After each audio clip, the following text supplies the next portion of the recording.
Come, Nerevar, come. Gaze upon the factions that you can join in the Elder Scrolls Oblivion. The Mongrel Dogs of the Empire sure has a large number of factions with vibrant quest lines. These are the factions that you can join. Just a fair warning, most of the factions like to wear their signature robes. They differ in colors, but they are essentially the same. Let us begin with the Blades, or the Protectors of the Emperor himself. These samurai-looking mongrel dogs of the Empire were the reason the Heart and I were destroyed. But they could not protect the Emperor from the Mythic Dawn onslaught. Boris just stood there watching as the Mythic Dawn Enwaz attacked the Emperor. It's like watching your wife and another man. Never mind Nerevar. Overall, it's an incompetent faction, but not as bad as it was in Skyrim. Also, I really dislike Joffrey. What a fool do you have to be to store the Amulet of Kings, the only thing that can light the dragon fires and prevent the barrier between Oblivion and Mundus from collapsing in a wooden box. Are you kidding me? I put more effort into hiding the tools of Khagrenak than this Enwa ever did in doing something that was not annoying. The Thieves Guild has a very eventful quest line, but the amount of sneaking around you have to do gets on my nerves. You steal an Elder Scroll from a bunch of blind monks and then get the Cowl of Nocturnal as a reward. When you put that cowl on, your bounty is only 500 gold, and you can't pay it. Generally, the quest lines are complex and interesting for your usual Thieves Guild quests that you would find in Skyrim.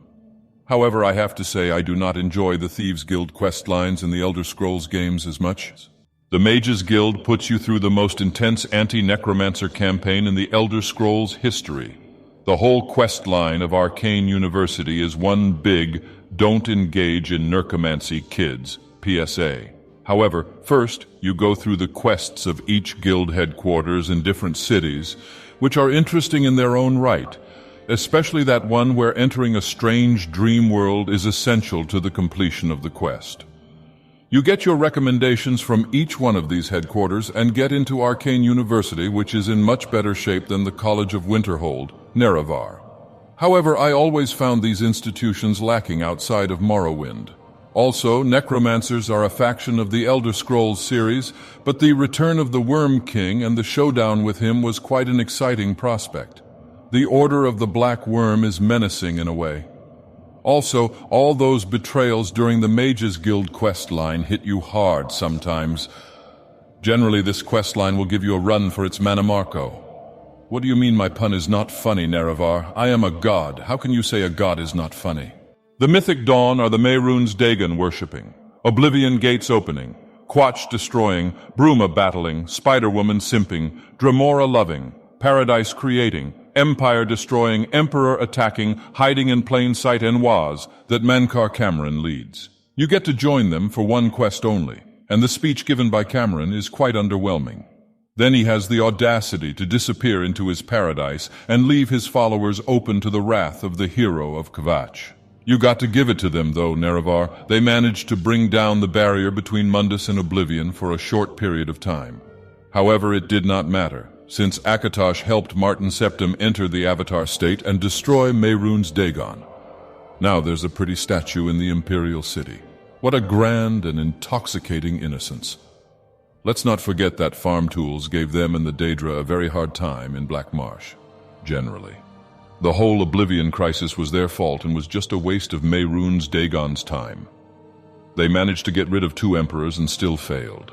Incompetent fools. The Fighters Guild has your usual fantasy RPG quests, however, as time progresses they become a lot more interesting. You get to make shish kebabs from rats in the basement, and you also get to become Goblin Slayer once, arguably twice, but those were not really goblins. Overall, it is not the best quest line out there, but it definitely does provide an entertaining experience. You get to come to different locations through fire and war. I personally enjoyed the intrigue with the Blackwood Company. Speaking of the Blackwood Company, you work for them by exterminating those goblins the second time around. Trust me, Nerevar, they are definitely goblins, and not Enwaz whose lives don't matter. The Dark Brotherhood is a group of assassins Enwaz that deviated from the Morag Tong and started to worship the Night Mother, Sithis, the Void, and other Enwa stuff that does not make a lick sense to me. They are as culty as the Mythic Dawn and speak very strangely. Once you go to their sanctuary, you find out that they are being led by a farm tool named Ochieva, a farm tool Nerevar. However, Nerevar, this is probably one of the most engaging quest lines in the Elder Scrolls series history. It is multi-layered with captivating, quirky characters that you have to dispose of. These victims have more personality than almost all of the Elder Scrolls NPCs combined. It was Assassin's Creed before Assassin's Creed was even a game. The contracts and the bonuses are unique, and you are encouraged to get the bonuses by performing probably one of the most fun things you can do in Oblivion. The one where you had to unmount the Minotaur's head was hilarious. Also, they dislike the Mongrel Dogs of the Empire as much as I do. The way they handled Adamus Philida was masterful, and he did get what he deserved.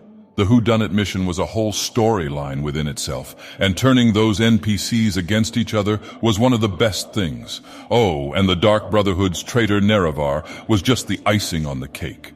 The M. Night Shyamalan plot twists within this questline are truly a standout among other games.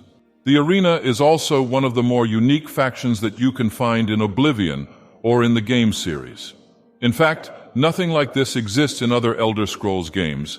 It is an actual arena where you can participate in fights against the Yellow Team. Your mission is to absolutely decimate the Yellow Team in order to honor the Sixth House and the tribe unmourned. You get to fight a bunch of creatures as well. Generally, though, the Yellow Team warriors don't stand a chance against the literal hero of Kvatch, the Divine Crusader, and Lord Sheogorath. Imagine joining this faction after mantling Sheogorath, Nerevar. You also get to take part in a telenovela, Nerevar. You get to find out the origins of the arena all-time champion Grey Prince, and it is one of the better quest lines of the game. You come to find out that he is even worse than an orc Enwa. He is a half-vampire, half-orc Enwa. He will completely lose all his will to exist after that and let you dispose of him. Overall, it is an enjoyable and well-rounded faction that I would recommend you join Nerevar. What, Nerevar? You are saying I did not mention all the factions? Well, there are those that support the false gods, such as the Temple of the Nine Divines and the Knights of the Nine. Yes, Sheogorath's faction is technically also in existence, but it's more related to the main quest. Well, there are some small knight orders scattered around, and some non-joinable factions. I will honor the Sixth House and the tribe unmourned, and cover them in detail at a later date. Thank you for listening to this sermon. This has been your daily dose of Dagoth. Don't forget to join me, it is not too late for my mercy.